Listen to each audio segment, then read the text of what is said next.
Ladies and gentlemen, boys and girls, Fazbear Entertainment would like you to put your hands together for the one, the only, Freddy Fazbear.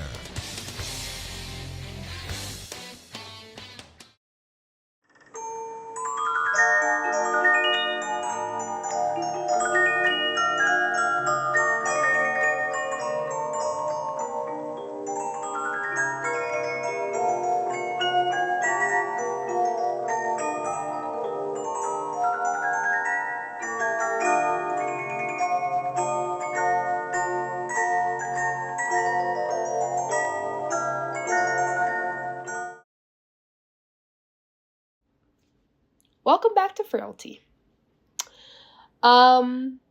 This was supposed to come out days ago, but things happened. I've been currently going through allergies, and my voice is not the best. So it's been difficult to record this, but I got something out.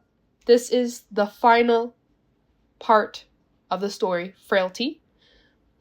And I am very curious to see your thoughts, okay? As I'm recording this is after I've already read it. So I'm very curious to see your thoughts, all right? There are a lot of things in here that you're going to be like, okay. So I just hope you enjoy how it ends. I hope you enjoy the whole rest of the half of the story. And I think it's a good one. I really liked it, but I hope I will have afterthoughts after this to talk about what I thought about the story. But as far as this is just an audiobook. I'm just going to be reading it, no commentary. As I mentioned in the previous video, I will attach my old school audiobooks in the description below. If you want to go see me talk while reading, I mean, sometimes I guess if you're into that, that's in the description. I did those a long time ago, so they're not as quality as this one. But if you have free time, you're more than welcome to look at those and listen to them. But I digress. Let me get off my soapbox. I hope you enjoy this part 2 to Frailty. And lock in, get your popcorn, get your headphones on, get everything you need, get a smoothie, a milkshake. You know, sometimes I drink milkshakes while listening to audiobooks. That's a cool vibe. So, I mean, whatever you're into, pull up, put the headphones on, let's go.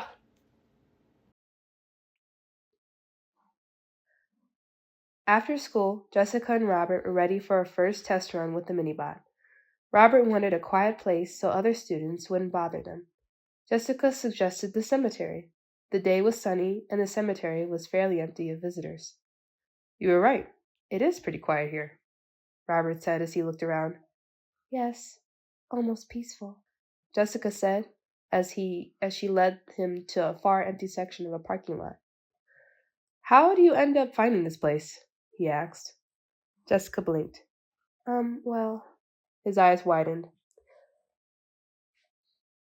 "Oh, do you know someone buried here? Geez, I'm sorry." "Oh, no, never mind," she said, not having an explanation that he would understand. "Let's just get set up." The small bot was melded together with various metal parts from the junkyard and the remaining components bought at the hardware store, with a flat tray on its back. The arm had been fused together with an aluminum tubing, with the wires tucked inside. It was not yet painted or officially named, but it was ready for a trial run. Robert set the minibot down and then placed a soda can on the back of its tray. "Okay, Jess, this is our first test run for the minibot 5000, Robert announced.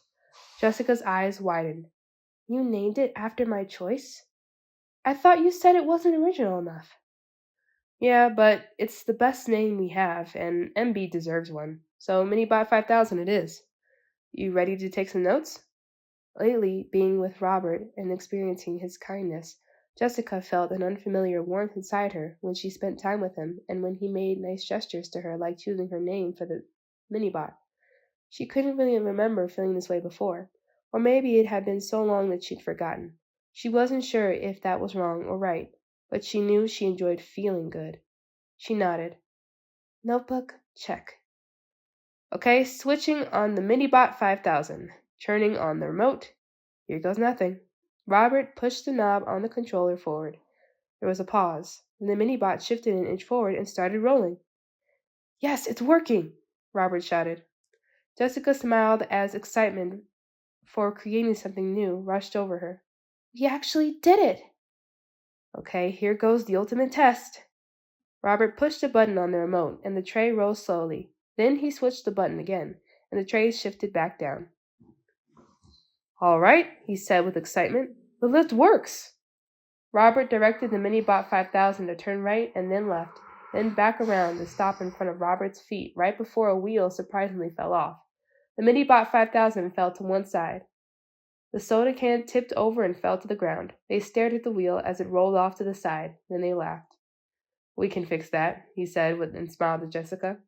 We succeeded with our first run of the Minibot 5000. We make a good team, partner. Jessica nodded. Yes. She took a deep breath. And Robert? Yeah? Something fluttered in her stomach. I would like to go to the prom with you. Robert's smile got bigger. You would? Awesome, he said. I'll get the tickets tomorrow at lunch. I can meet you at your house before the dance. No. I can meet you there. It'll be easier for me. Are you sure? Yes. Oh, okay. We can go eat afterward if you want. I don't know all the good places to eat yet, but maybe you can tell me your favorite. Maybe. Just let me know what the color of your dress will be as soon as you know, so then I could try and match the tux if possible. Depends on what's available at the rental.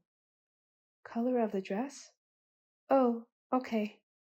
All right. Great. Jess. It'll be fun.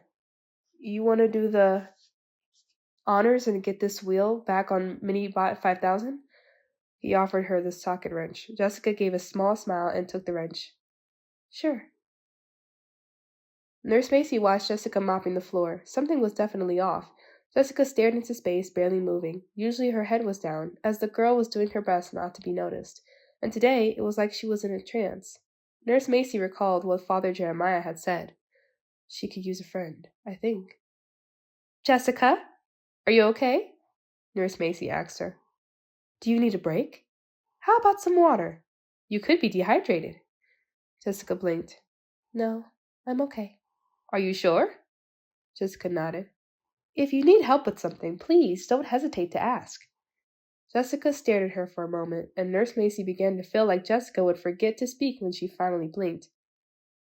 I am going to the prom, she said. Nurse Macy smiled, happily surprised. That's wonderful! Who's the lucky boy? His name is Robert. He's my science partner. I bet you're excited. Jessica didn't answer. Is there something else bothering you? Nurse Macy asked her. She wished she knew what was going on in her mind. I've never been to the prom before. I don't know what to expect. And I don't know what to do about a dress. Nurse Macy looked at Jessica with compassion. She wanted to ask her, what about her mom or dad, or a sibling or a relative? But she felt those personal questions might shut down Jessica completely at this vulnerable moment. She didn't know Jessica's personal story, but she understood Jessica was fragile and secretive about her life. There appeared to be a sadness about her that never seemed to go away. In Nurse Macy's experience, deep trauma usually was the cause of that in the kids she cared for. Nurse Macy always had this drive within her to help others, especially caring for the young. Even though Jessica wasn't a patient, she could tell the girl needed her help. Do you need some assistance in that area? She asked her softly. Jessica stared down at the floor for a moment. Then Nurse Macy watched her nod her head up and down. It was very hard for Jessica to ask for help, and Nurse Macy felt a glow in her chest as she trusted her enough to ask. I'm happy to help you, Jessica. I have an hour-long lunch break soon. We can go right to the department store and I'll give you some advice on the dress. How does that sound? That would be good. I'll grab you when it's time. Jessica stood in a slim, ankle-length lilac dress in front of a mirror in the fitting area of a department store. There were pale flowers etched into the design. The material was soft on her skin and beneath her fingers as she brushed her hand down her hip. She couldn't recall feeling a dress so soft before. She tried on a few before this one. There had been so many colors of dresses: pink, white, blue, yellow, red, and black. Short dresses and long ones, off the shoulder or with thin or thick straps, puffy skirts or straight ones, dresses that glittered or shined. She wanted to wear black, but Nurse Macy convinced her to try something with color. Jessica hadn't looked at the price tag, but she hardly used the money she got from the job at the hospital, so she had plenty of savings to buy the dress and some shoes. "Jessica, you look stunning," Nurse Macy said in her gleeful way. Jessica really looked at herself. She'd lost more weight recently, but she was still pretty, with her high cheekbones and full lips. Her hair was still thick and shiny. Her shoulders and arms looked delicate in the dress. In the mirror, she saw her lips curve, and for a moment she could believe she was a regular girl buying a dress to go to the prom with a boy she liked and who liked her back. That her life was normal and perfect. "I think I like it," she said with a small smile. "I do too. Let's get you some shoes to match." Deep down, Jessica knew this was like a fairy tale, and everything could burst and go back to the way things were soon enough. She'd asked Father Jeremiah if this was okay, to allow herself to have something for herself, and he seemed to think it was okay. To her, Father Jeremiah represented life and death and forgiveness. He had to know what was right and what was wrong, right? Because now Jessica felt uncertain and fragile, feelings she didn't feel comfortable with at all. Nurse Macy brought over a matching pair of simple shoes. "What do you think?" Jessica slipped them on, and her height went up 2 inches. "They fit." "Not only do they fit, but they are perfect. You are going to look beautiful on prom night, Jessica, and you're going to have such a wonderful time. Can you walk okay?" Jessica tried to walk and felt a little clumsy. "Oof, it's not as easy as it looks. I've seen lots of women wear heels, but they walk so naturally." Nurse Macy giggled. "They were once like you. With some practice, you'll get the hang of it in no time. Just know it's normal for your feet to feel a little sore, especially after dancing. Don't ask me why we wear these things and torture ourselves." "But they make our feet look pretty, don't you think?" "They do." Jessica glanced at Nurse Macy in the mirror as she gave her tips on how to walk confidently. Nurse Macy had always been kind to her, just as she was kind to all her patients. When other people at the hospital avoided Jessica, Nurse Macy always tried to talk to her, and now she was here helping her when Jessica most needed it. Once upon a time in her old life, Jessica may have considered her a true friend, and had she been a normal girl, she very much would have wanted to be a nurse just like Nurse Macy. Someone she admired for her positive attitude and the way she cared for her patients. Bringing joy to others who were ill truly was a gift, just like the kind Father Jeremiah talked about. "I bet your family will love the dress you've picked out," Nurse Macy said, searching Jessica's gaze in the mirror. Jessica said as she tried to think of a response. She supposed a typical parent would have loved seeing her daughter in a pretty prom dress, but that wasn't the case for Jessica. She tried to think of something to say, but her mind went blank. A saleslady walked by them in the fitting room and stopped. "Your daughter looks gorgeous. Is this for prom?" Jessica and Nurse Macy locked eyes in the mirror, and Jessica had no idea how to respond. She simply looked down at her shoes, her hair shielding her face. "Yes, she does, doesn't she?" Nurse Macy suddenly said. "Yes, it is for prom, and this is the perfect dress. We will definitely take the dress and the shoes." Jessica raised her head and blinked in astonishment. She didn't question why Nurse Macy didn't correct the saleslady about being her mom. She guessed it didn't really matter. Explanations took too much energy sometimes. It was better just to let others see what they wanted to see. As Jessica continued to look at herself, she let hope spread inside her for the first time in a long time. Prom night was going to be perfect. After her shift, Nurse Macy wanted a nice hot meal while watching one of her favorite TV shows. She vowed she would get that soon enough. It had been about a week since she'd taken Jessica to buy her prom dress, and she'd been worrying with herself about what she should do. Should she leave well enough alone and let Jessica's business be, or should she take action to help her? She'd finally decided to take action.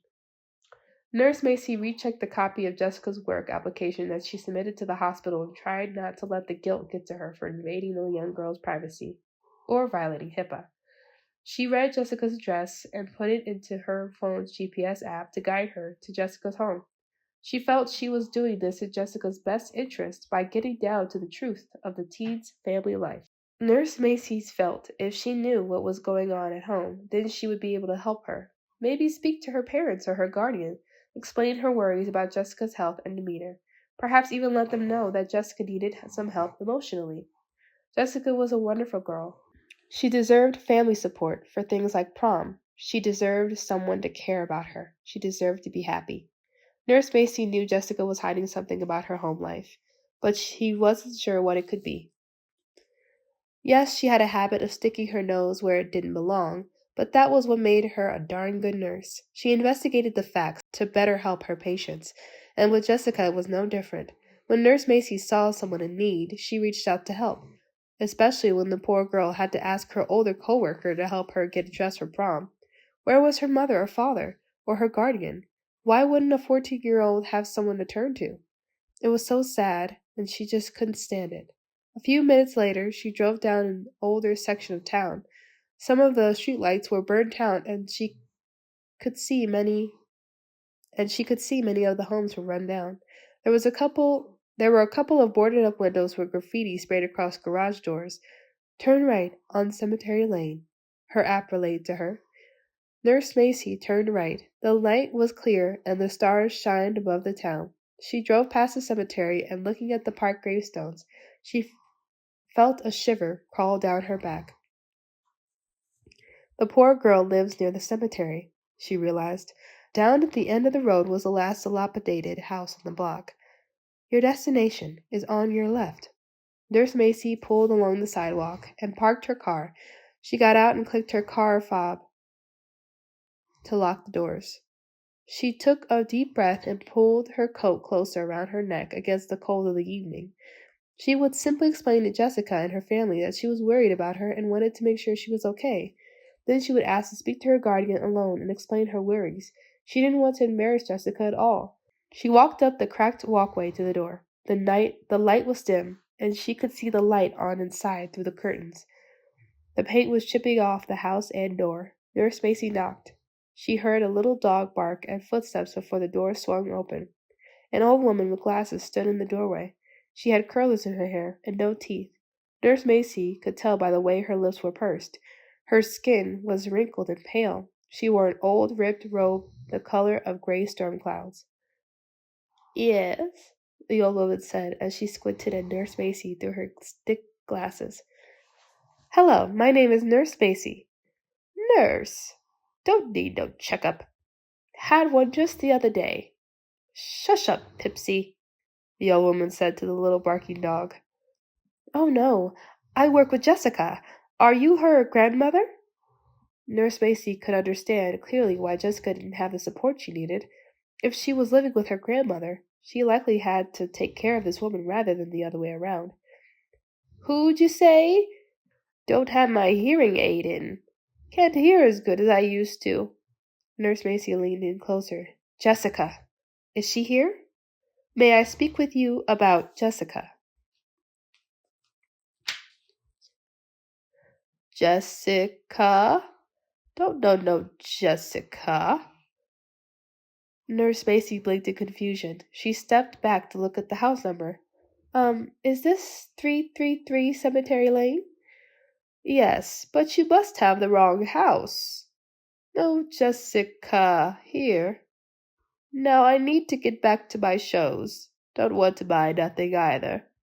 "Oh, well, I'm sorry. I don't know what happened." The door was shut in her face, and then the porch light turned off. Nurse Macy sighed in frustration. "Where in the world are you, Jessica?"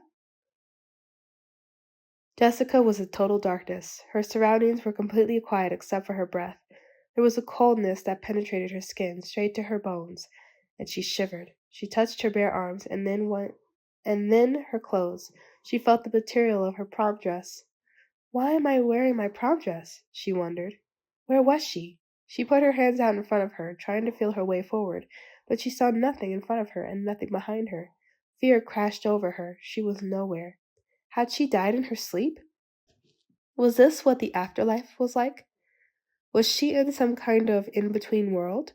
But she couldn't have died, she realized. It wasn't yet her time. She still had to go to the prom. She still had to help April. She felt for the pendant and gripped the metal. It always felt warm to the touch. It was still around her neck. She started to walk forward with slow, hesitant steps. She didn't know how long she walked. It seemed like forever. Out of nowhere, she finally heard a creak, a footstep, a movement. Hello, she whispered. Is anyone there? Please, if you're there, say something. I'm afraid. I can't see anything. Please, I don't know what to do. No answer. She licked her dry lips as she continued to move forward, trying to get somewhere. Anywhere. Was there a wall? A door, maybe? Another sound came from around her, metal creaking against metal. Jessica froze as awareness dawned. No. The sound happened again, but this time right behind her. A shudder of terror radiated down her spine. Jessica ran. She rushed forward as fast as she could with her arms waving around her, wondering if she would collide with something. Metal footsteps stopped behind her, quickly, too quickly. So close, so close. She blinked, trying to adjust to the dark, but she could still not see anything. In the cold, a sweat broke out of her body as she ran, trying to escape the terrifying thing that chased her. A tense grip curled around her arm. Jessica screamed, No, please, get away from me. Someone help me. Quickly, the grip tore her off her arm from her shoulder. She felt the warm gush of blood rush down the side of her body vibrating in shock, her mouth open, gasping for air. Then she felt a grip on her other arm. Jessica tried to yank away when she felt her arm pulled from her bone. Jessica fell down in pain and agony, and it seemed like it took forever to collide with the hard, cold ground. She heard more creaks and movement of metal above her, and then she felt something cold grab the pendant on her neck before it was torn away from her. No, don't take my pendant away. Jessica jerked awake with a frightening scream. She was in her sleeping bag on the stone floor in the mausoleum. She pushed against the stone bench at her back and grabbed her mini flashlight, flicking it on. Her heart felt like it would pound through her skin. She swiveled the light around, looking for anything in the night. She listened for sounds of metal creaking against metal, but she could only hear breaths filtering out of her mouth and crickets chirping in the night. She saw nothing around her but stone walls. She was truly alone. She touched the pendant against her chest as she calmed down. She was safe. Everything is okay, she said aloud, and waited for dawn. When the soft rays of light peered through the colored glass window, Jessica looked around her dark and stale surroundings. Since staying in the mausoleum, for the first time she saw it for what it really was. A cold, dark place for the dead, not for someone alive, not for someone who wanted to live. The next day, during science and engineering class, it was time to present the Minibot 5000 to Miss Willoughby and the class. Jessica sat next to Robert at their lab table. The Minibot 5000 was sitting on the table between them. They'd painted some of the parts Robert's favorite color, blue. Jessica held the final written report in her hands to be turned in with the presentation. She felt nervous, which was odd for her. She noticed Robert bouncing his leg up and down. He seemed nervous too. They'd tested out Minibot 5000 a few more times and everything had generally worked. But as they learned throughout the project, something could go wrong at any time. During their other test runs, the Minibot 5000 had burned out a wire, which had to be replaced. Springs had broken and needed to be fixed, and now the final presentation was here, for better or for worse. Jessica wanted Robert to feel better. She took something out of her book bag and held it in her hand, while they listened to the other students' presentation. When the class clapped, she poked Robert in the shoulder. He glanced at her. Here, she said, and opened her palm. It was her lucky rabbit's foot. He lifted his eyebrows. A rabbit's foot? It's for luck. I know we'll do well, but it might make you feel better to have a little extra luck on your side. He smiled as he took the rabbit's foot. That's cool. Thanks, Jess. He dangled the short chain that it was attached to on his finger, as she had done many times before. Jessica smiled back. You're welcome. I have something for you, too. He loosened the braided leather band on his wrist and handed it to her. I'd like for you to have this. She shook her head. But it's yours. You always wear it. Now I'd like you to have it. Jessica took the bracelet and slipped it on her wrist and tightened the band till it fit. She felt a funny warmth in her chest. Thank you, she said quietly. I can't wait for tonight. Prom's going to be fun. Jessica felt a nervous flutter in her stomach at the thought of prom. Robert and Jessica, you're next.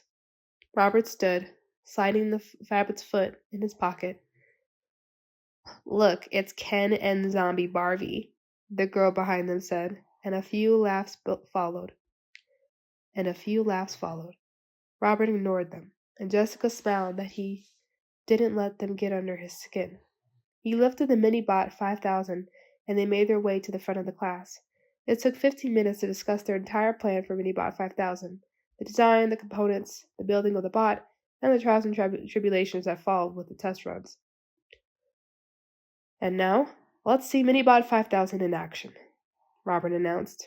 Surprisingly, Robert handed the controller to Jessica to perform the Minibot 5000 presentation to the class, and all eyes would be on her alone. She nearly didn't take it. She was used to being invisible, till being looked over and forgotten. Robert gave her a reassuring smile.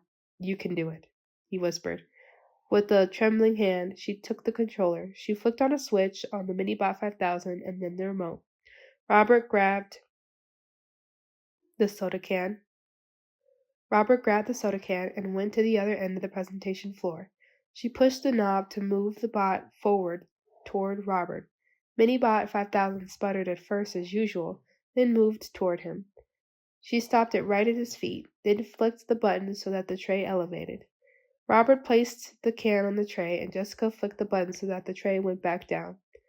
The can wobbled but stayed upright. She then backed it up and turned the Minibot 5000 around. She guided it to Miss Willoughby, and raised the tray for her teacher to grab the soda. Well, thank you, Minibot 5000. I don't mind if I do, Miss Willoughby said. She lifted the soda, cracked open the tab, and took a sip. Yummy, the students laughed. A successful Minibot, you two. Great job. She praised their work as the class clapped along. Robert smiled, and even though all the eyes were on Jessica, she didn't care. She smiled back at him. As they sat back in their seats, a girl came up to Jessica at Robert's table. Jessica automatically ducked her head, her hair sliding against her face. Hi, the girl said to Jessica. I'm Tina. Jessica lifted her head and blinked in surprise. Oh, hi. The girl had brown hair pulled back into a ponytail. She wore a black sweatshirt and faded jeans. Jessica noticed her in class a few times. She kept to herself and was often studying alone. Your bot is really cool, Tina said. Thank you, I liked yours too. The moving arm, right? Yeah, thanks. I paired up with Blake. He's okay. Maybe next time we can work together. Jessica glanced toward Robert, but he was talking to another student. Yeah, maybe we can, she said. Okay, see you around, Jessica. Okay, bye, Tina. Jessica couldn't believe it. Another student actually wanted to speak with her and possibly work with her on a project in the future. She was used to kids avoiding her, and now another student wanted to be around her. She swallowed, trying to wrap her mind around how quickly things were changing. And she was afraid she was starting to like the changes. After school, Jessica walked by April's hospital room. The girl was asleep. Prom was soon, but she wanted to come in and see how April was doing. Maybe talk to Father Jeremiah again. She passed by the nurse's station, where she overheard Nurse Macy talking to Colin, the nervous nursing assistant. April has a very high fever, and we've tried different antibiotics to bring it down. For some reason, nothing's working, Nurse Macy said, clearly frustrated. That sucks, Colin said. She's a sweet girl. Talks with me and asks me so many questions just about my life. Darn it. I feel helpless when the medicines that are supposed to work don't help at all. It's frustrating. I want to help these children, not just comfort them. Jessica gripped the pendant and wondered if she was doing the right thing by going to the prom instead of helping April. Seeing April lying in bed, pale and fragile, while she had the chance to make her better, seemed so wrong. She had to be perfectly sure she was making the right choice. Oh, Jessica, Nurse Macy said when she noticed her. Jessica stepped forward. Yes? I wanted to talk to you about something important. Jessica blinked. Okay. It's prom night, right? Jessica nodded. I want you to have lots of fun. Nurse Macy's face blushed. And well, I tried to go by your home last night to check in on you, but there's an error on your home address you have listed with the hospital. Is it an old address? Jessica blinked rapidly. Oh no. Suddenly an alert went off in April's room. Nurse Macy jerked her attention away. Call the doctor, she shouted to Colin as she rushed to April's room with two other nurses. Jessica watched in dismay as Nurse Macy checked the machines connected to April. She demanded something of the other nurses, and Jessica watched them put a vial of medicine into April's IV. Soon April's alert turned off. Jessica felt a pressure in her chest. Taking a breath, she hurried to the chapel to see Father Jeremiah. April was not doing well. The prom was tonight. Her dream was still heavy on her mind. What did it all mean? Was she making the wrong choice? Was she being too selfish? Was she avoiding her destiny? Everything was too much. The pressure to help others, the uncertainty of what to do. She just couldn't handle it. When she got to the chapel, Father Jeremiah was speaking to a man who was crying. Father Jeremiah was whispering to him with a hand on his shoulder. Jessica walked to the first pew and sat down. She took off her pendant and held it in her hands. Please help me understand if I'm doing the right thing. I've made the wrong choices before. Could you send me a sign, please, to show me what I need to do? I feel like I just can't do this anymore. Please, I need guidance. But no sign came to her. No answer popped into her head. Jessica felt so alone. It was the same feeling she had felt when she knew she had changed forever. She had vowed to herself she would never feel this way again, but it was like she was back to where she had started. Jessica needed to get ready for prom, but she had another important question to ask Father Jeremiah. She glanced at him and saw that he was still talking with the grieving man. She wanted to know if there really was an afterlife. It didn't look like she would get an answer now. She left the chapel and hoped she was doing the right thing by giving herself some of her life back. Prom night had arrived. Jessica's stomach was in knots as she walked into the prom with Robert by her side. Music seemed to bounce off the walls. Kids were chatting and laughing, dressed in pretty dresses and dark tuxedos. The dance floor looked full, and there were still more kids seated at tables. There was a corner set up to take pictures on long tables lined with snacks and drinks. Chaperones were off to the side, watching the kids dance. Robert had given her a corsage, a pretty white rose with baby's breath, tied with a purple ribbon. Luckily, Nurse Macy had told her about the boutonniere thing, or she wouldn't have had one for him. Some of the kids who made fun of her stared at her, and Jessica hesitated. They likely hadn't expected Zombie Girl to go to the prom, let alone have a date. They were probably waiting for her to do something crazy, like attack them with vampire fangs or something. No, she wouldn't break out in fangs, but she might just fall on her face. Between getting little sleep, doing all the work for the presentation, and the excitement of getting ready for prom, Jessica was exhausted. She'd gotten ready at the mausoleum instead of the hospital like she'd planned, afraid to run into Nurse Macy again and have to answer questions about where she lived. Jessica had no idea what she would tell the woman. She never really had to lie about her life because usually people stayed away from her. In the candlelight, with a small hand mirror, she had to put extra layers of makeup on her face to cover her shallow skin and the dark circles under her eyes. She'd put on some tinted eyeshadow, and she left her long hair down. Her nerves were practically shot, but she was determined to enjoy every minute of this prom experience. Deep within, she felt this would be her last chance to experience something very special. You look really pretty, Jess, Robert told her. She glanced at him and smiled as they walked further into the room. Thank you. You look really nice, too. He wore a nicely fitted black tux with a light purple vest. The white rose boutonniere was pinned to his suit jacket. Want to dance first, or get something to drink? Robert asked. Jessica looked around, wondering what to do first. She wanted to soak up every part of the experience. Let's dance first. All right. Robert led her to the dance floor. They squished in between couples as a slow beat began to play through the speakers. Robert put his hands around her waist, and she felt her hands on his strong shoulders. He smelled of a faint cologne that he must have worn just for the dance.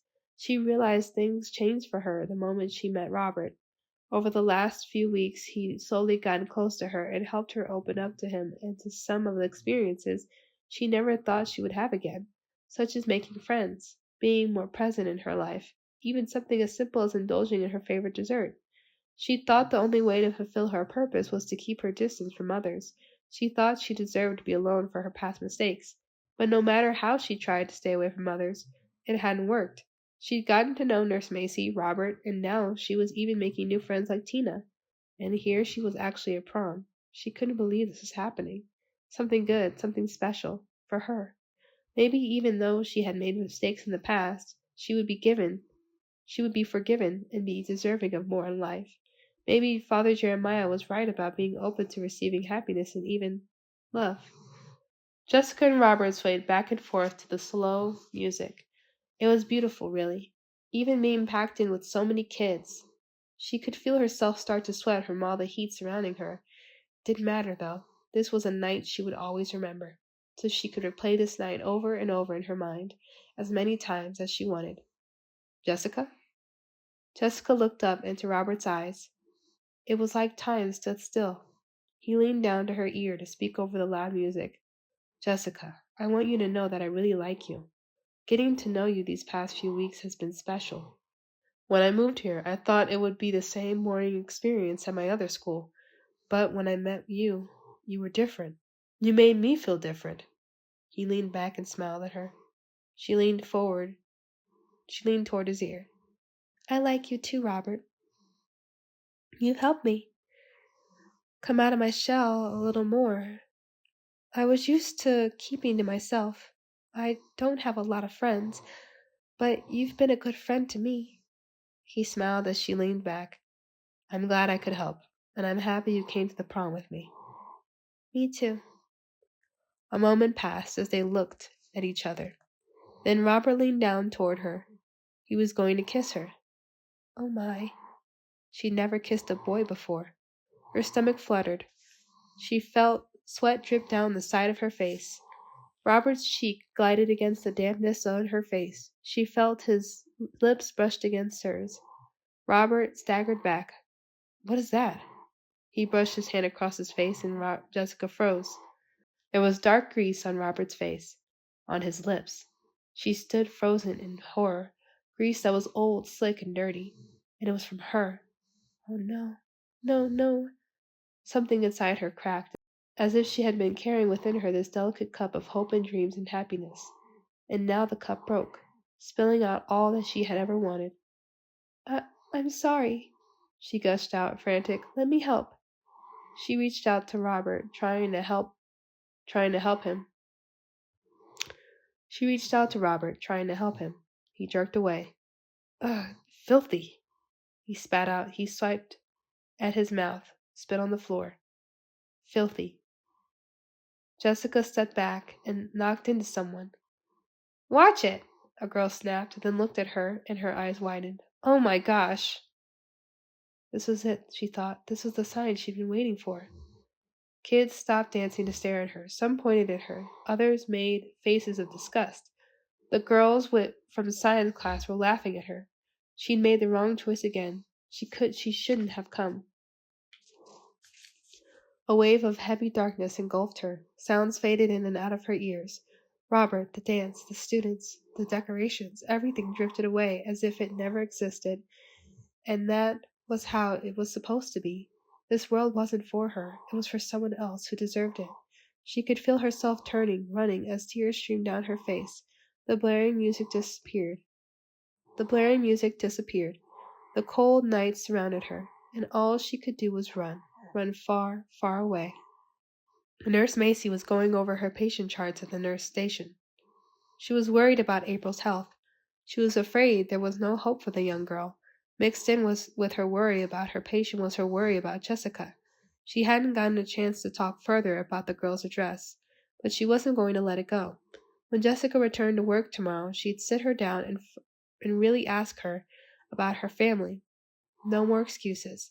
She just hoped Jessica was having the time of her life at prom. Colin walked up to her. April's not improving. Her pulse is thready.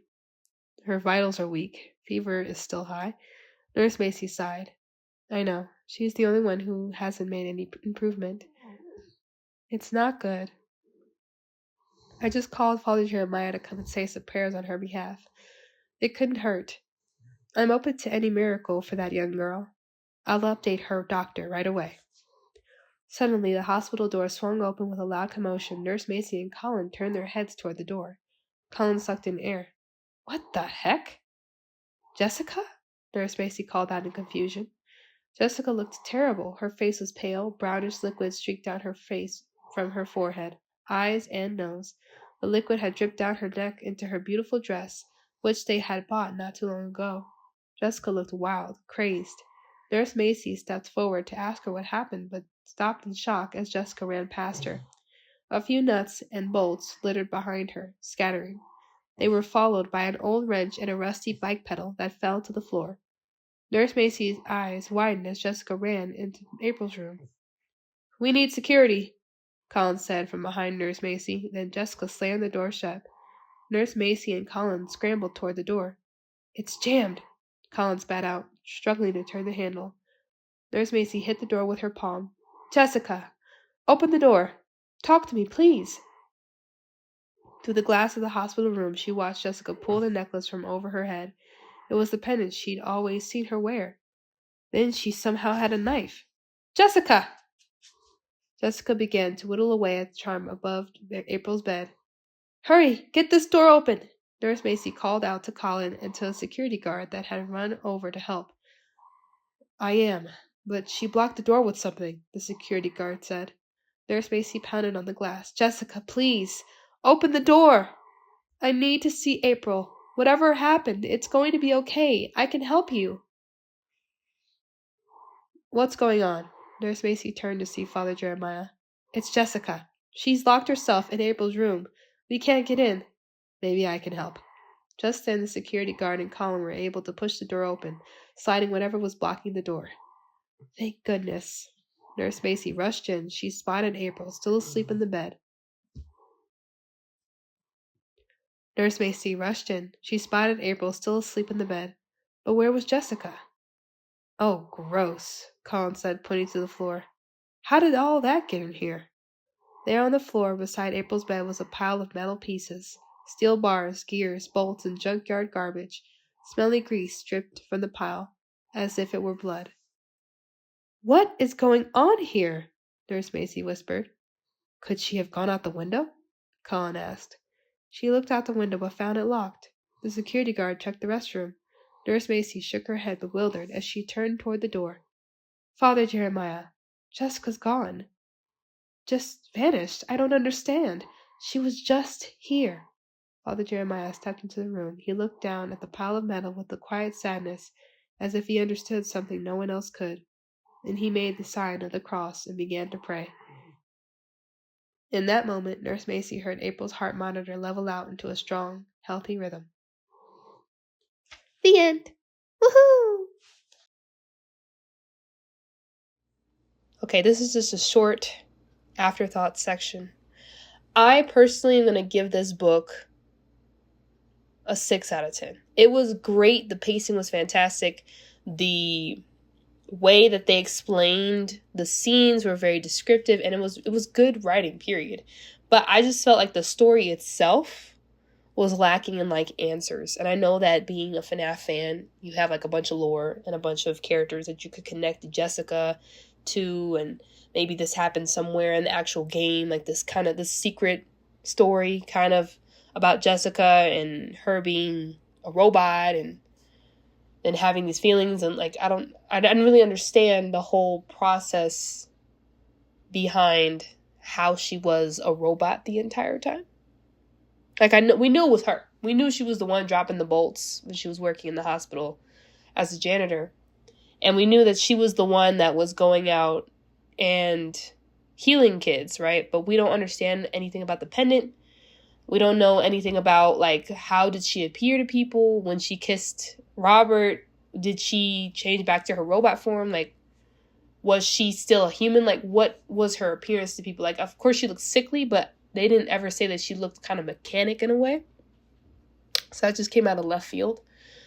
I'm thinking it's kind of like To Be Beautiful from the Fazbear Fright stories, where she had the pendant on her neck, and when she wore it, she would turn into this very beautiful little girl. But on the flip side, she was actually a robot pretending to be human this entire time. But with the pendant, she could be pretty human. So I think that's what that's saying. But the whole healing with the scraped flakes, I'm thinking like there's the whole lore with the remnant in FNAF, and that's a whole thing too. If you look this up, they'll talk more about like the lore.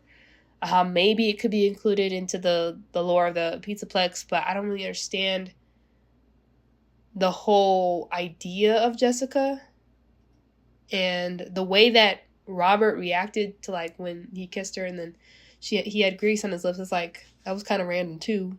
Like that was out of left field, that reaction. And then the way that I think she sacrificed herself for April. I don't know. But there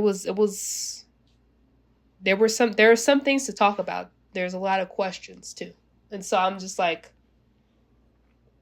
I'm left wanting more. It left me on a cliffhanger. And I just want to know, what was her past? What's the pendant? Like, who was she before? Was she like this? Was she that? Like, I just want to know more, but I don't think we'll ever get any answers. So, that being said, that's why I give it like a 6 out of 10, because I just feel empty after reading it. It was great throughout the entire process of reading it, but the ending just left me like, why? So, I give it a 6 out of 10. Let me know your thoughts. I will be reading the second story soon. Currently reeling over an allergy. That is why throughout the entire reading of this, everything sounded a little stuffy. It's because I'm currently getting out of an allergy. So hopefully once I get out of this allergy, I'll post the second story, which should be Lally's game. Actually, finally, we're getting to this one. And then the third story after that. I'm going to try to keep Lally's game all the one whole audiobook video, so I'm going to just read it all at once. But yeah, I'm excited to see the next story. I give this one a 6 out of 10. The mystery, the gaps, like, let's fill them. Let's go, come on. Also, if you heard a dog snoring in the background of the recording here, you would be right. There was a dog snoring in the background. That is correct. Dogs sleep, and when I read in a very open area. So that is why it is here. But the next recording will not have that. So it's just for this recording. Anyways, I bid you all adieu. This has been the concluding of my afterthoughts. Again, did you expect that twist? I was like, huh? At the end, I didn't understand it. I needed answers. That's all. I went straight to Google. I was like, what does this mean? And I still didn't get any answers. They were just like, well, this could be that and this could be that. It's just a bunch of theories at this point. Let me know what you think. It's a great read. It's a great story, but it leaves you wanting more. So if that's not something you're into, then maybe it's not for you. But I give it a 6 out of 10. So without further ado, I'll leave y'all chilling, vibing, having a good day. This afterthoughts is probably going to be like 5 or 6 minutes long. Sorry for the length, but this is a whole thought process into like what I thought about the book. So that's besides the point. Anyways, I'll see y'all later, and I hope you enjoyed the audio. Let me know if there's anything I can improve and if there's other things I can make better. But until then, I'll see you later. Bye!